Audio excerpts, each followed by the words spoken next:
Imagine this: you're standing at the edge of yourself, staring into the vast unknown. Your heart pounds as you realize there's no one else around. No familiar faces, no comforting voices, just you, and perhaps something greater waiting in the silence. This isn't just loneliness, this is sacred ground. It's where the soul discovers its true dependence, not on fleeting comforts or external validation, but on the presence of the living God. Shi Heng Yi once said, "When a man has no one but God, he walks into a realm where earthly attachments lose their grip and eternity becomes real." These words aren't mere philosophy, they're a profound truth that countless individuals throughout history have experienced firsthand. From Abraham walking away from everything familiar to follow a voice he couldn't see, to Joseph enduring betrayal, imprisonment, and abandonment before rising to greatness, these stories remind us that solitude isn't punishment, it's preparation. Today, we dive deep into what happens when life strips you bare, leaving only your faith and resolve intact.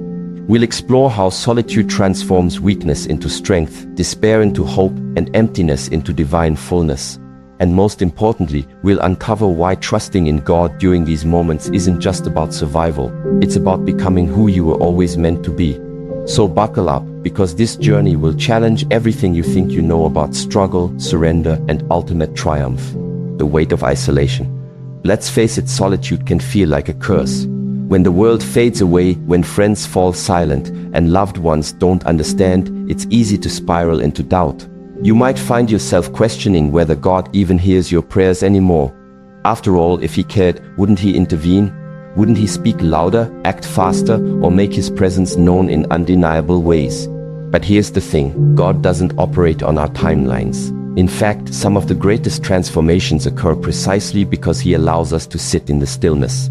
Think about Moses, who spent 40 years tending sheep in the wilderness after fleeing Egypt.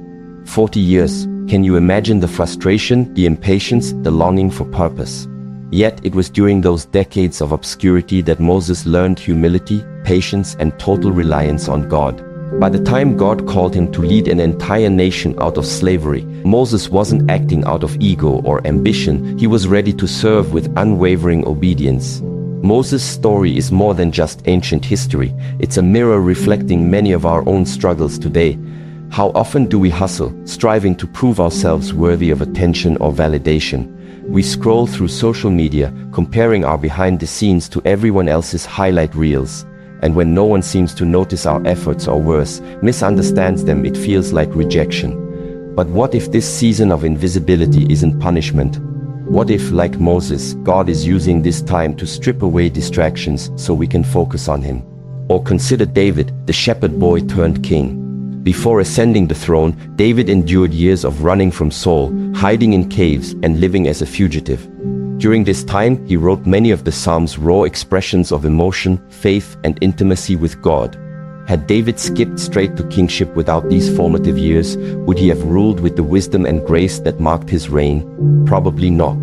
The wilderness wasn't wasted time, it was essential preparation. David's life teaches us something profound. Isolation isn't inherently bad. It's not a sign of failure, but an invitation to grow deeper roots. Imagine planting a tree in shallow soil versus rich, fertile ground. Sure, the tree might sprout quickly in either scenario, but only the one anchored in deep earth will withstand storms. Similarly, seasons of solitude allow us to dig deep spiritually, emotionally, and mentally. They force us to confront fears, insecurities, and doubts head-on, creating space for transformation. So if you're feeling overlooked today, if no one sees your pain or acknowledges your struggles, take heart.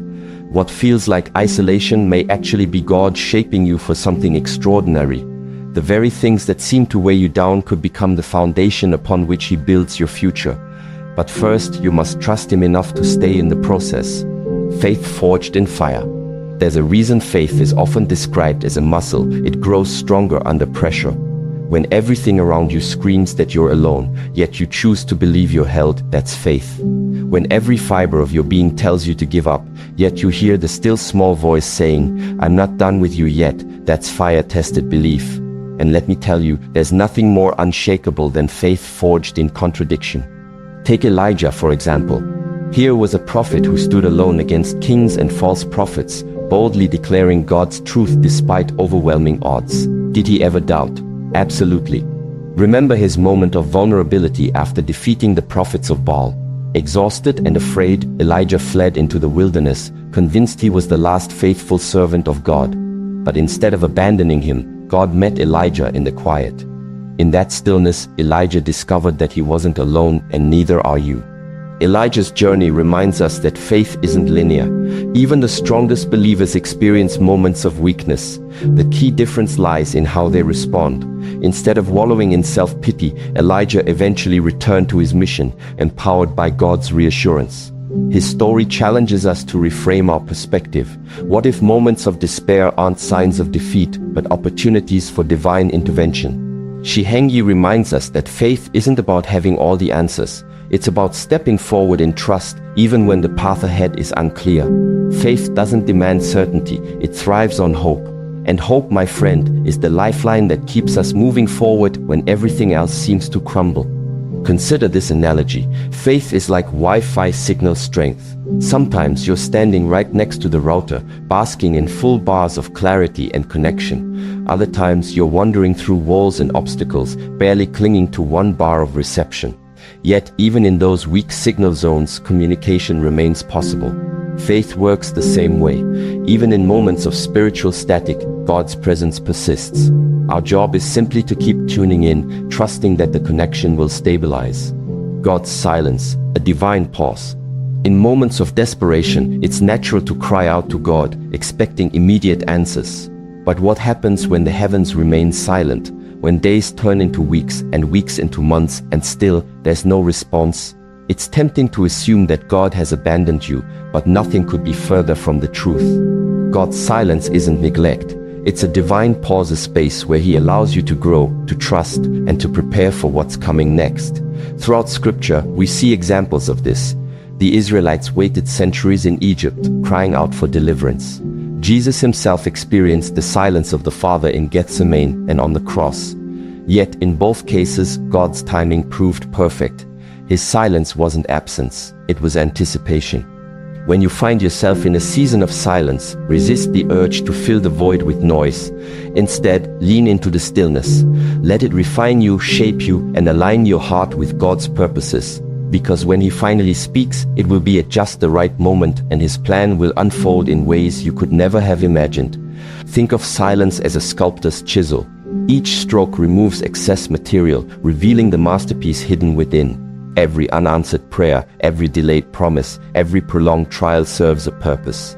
These moments carve away pride, selfishness, and fear, leaving behind a purer version of yourself, a vessel better suited for God's work. Here's a practical exercise. Next time you feel frustrated by God's silence, write down 3 things you're learning during this season. Maybe it's patience, gratitude, or dependence on Him. Over time, you'll notice patterns emerging, lessons that wouldn't have taken root without the quiet. Living beyond the wilderness. Ultimately, seasons of isolation and silence aren't meant to define us, they're designed to transform us. Just as winter prepares the earth for spring, these periods of dormancy set the stage for new growth. Whether you're navigating loneliness, waiting for breakthroughs, or grappling with unanswered questions, remember this: God hasn't forgotten you. He's preparing you. So, embrace the wilderness, trust the process, and above all, hold fast to the truth that God's plans are always good, even when they don't look like we expect. As Jeremiah 29:11 reminds us, "For I know the plans I have for you, declares the Lord, plans to prosper you and not to harm you, plans to give you hope and a future." Grace, the unseen strength. At some point, we all reach the end of ourselves. Exhausted, broken, and stripped of our own strength, we collapse under the weight of our burdens. And it's in these moments of complete surrender that we encounter God's grace, not as a fragile consolation, but as an unstoppable force that lifts us up, carries us forward, and restores our hope. Grace isn't just a theological concept, it's the unseen hand that steadies us when we're about to fall. It's the quiet voice whispering, "You've got this," even when everything inside screams otherwise. Grace doesn't wait for us to clean ourselves up or fix our messes before stepping in. No, grace meets us right where we are, flaws, failures, and all, and says, "Let me carry you through." Paul understood this better than most. Despite facing persecution, imprisonment, and relentless hardship, he declared, "My grace is sufficient for you, for my power is made perfect in weakness." Paul didn't view his struggles as setbacks. He saw them as opportunities for God's strength to shine through. And so can you. When you come to the end of your own ability, remember this: God's grace is infinite. It's sufficient for every trial, every challenge, and every heartache.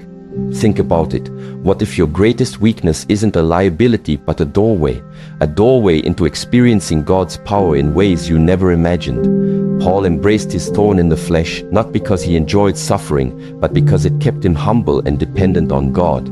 His story invites us to do the same, to stop resisting our limitations and start leaning into them. After all, it's often in our weakest moments that God shows up strongest. But let's be honest, grace can feel elusive. In the heat of pain or frustration, it's easy to overlook its presence. That's why cultivating awareness is crucial. Start paying attention to the small signs of grace around you. Maybe it's a kind word from a stranger, an unexpected financial provision, or simply waking up to another day. These aren't coincidences, they're glimpses of God's goodness at work. Here's a practical way to embrace grace daily. Each morning, take 5 minutes to reflect on one area of your life where you need divine intervention. Then, intentionally surrender control over that situation to God. Say something like, "God, I don't have what it takes to handle this alone. I trust you to move in your time and your way." This simple act of faith opens the door for grace to flow freely into your circumstances. Living in the overflow of grace. When we truly grasp the magnitude of God's grace, it changes everything. We no longer strive out of obligation or fear. Instead, we serve from a place of overflow. Grace empowers us to love others without keeping score, forgive those who hurt us, and extend compassion to people who may not deserve it. Why? Because we've been recipients of undeserved favor ourselves. Consider how different the world would look if everyone operated from this posture of grace. Imagine workplaces filled with encouragement rather than criticism, families rooted in understanding rather than judgment, and communities bound together by kindness rather than division. This vision starts with each of us choosing to live generously, extending the same grace we've received to those around us. Grace also teaches us patience, not just with others, but with ourselves. Too often, we beat ourselves up for mistakes, setbacks, or perceived shortcomings. But grace reminds us that growth is a process. It's okay to stumble along the way. What matters most is that we keep moving forward, trusting that God is shaping us into the person He created us to be. One powerful example of grace in action comes from Corrie ten Boom, a Holocaust survivor who forgave the Nazi guard responsible for her family's imprisonment. Her decision wasn't easy, nor was it immediate. It took years of wrestling with bitterness and pain before she could genuinely offer forgiveness. Yet when she finally did, it became a testament to the transformative power of grace. If Corrie could forgive such unimaginable atrocities, surely we can extend grace to the people and situations in our own lives. Call to action. Stay engaged. If this message resonated with you, I want to invite you to take the next step. Subscribe to this channel and hit the notification bell so you never miss an update. Share this video with someone who needs encouragement today and join the conversation in the comments below. Let's build a community rooted in faith, hope, and resilience. Together we can navigate the storms of life, knowing that God is always with us, always working, and always preparing us for something greater. Remember,